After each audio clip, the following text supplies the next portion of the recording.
আসসালামু আলাইকুম।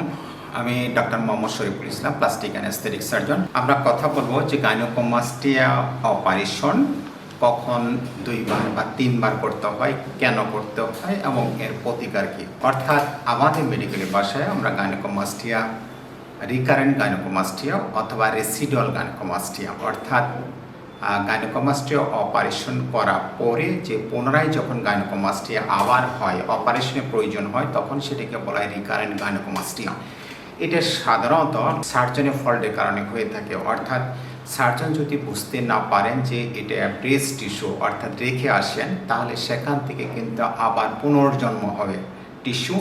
সেটাই হলো যে রিকারেন্ট গাইনোকোমাস্টিয়া বা রেসিডুয়াল গাইনোকোমাস্টিয়া। এবং এই সমস্ত গাইনোকোমাস্টিয়ার ক্ষেত্রে আপনার সেকেন্ড টাইম অপারেশন দরকার হয়। আপনি যদি কোনো অভিজ্ঞ সার্জন দ্বারা করেন, সাধারণত এই প্রবলেমটা হয় না। প্রথম দিকে আমরা বেশ কিছু পেশেন্ট কিন্তু আমরা হলো যে বাইরে থেকে পাইতাম, বিশেষ করে আমাদের পাশের দেশ ইন্ডিয়া থেকে আসতো।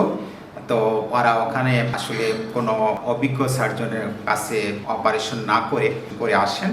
পরবর্তীতে দেখা যায় যে তাদের রেজাল্টটা স্যাটিসফ্যাক্টরি হয় না এবং পুনরায় আমাদের কাছে অপারেশন করেন।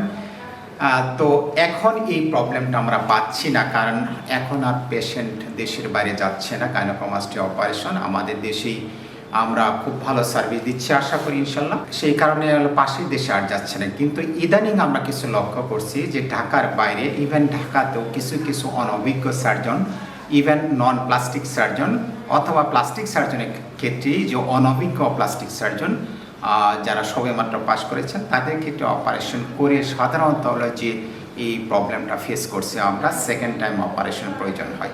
আপনারা এই ক্ষেত্রে মনে রাখবেন যে সেকেন্ড টাইম অপারেশন কিন্তু ফার্স্ট টাইম অপারেশনের ক্ষেত্রে বেশি সময় লাগে এবং এটা বেশ জটিল এবং ব্লিডিংয়ের চান্স বেশি, রক্তক্ষরণের চান্সটা খুব বেশি থাকে। সুতরাং আপনি যখন ডিসিশন নেবেন, তখন ডিসিশন নেওয়ার সময় কিন্তু আপনি কার কাছে করছেন, ওনার কতটুকু অভিজ্ঞতা আছে, উনি কবে পাস করেছেন, এবং বিশেষ করে যে এই গাইনোকোমাস্টিয়া অপারেশন উনি করেন কিনা, এটা অন্তত জেনে করবেন।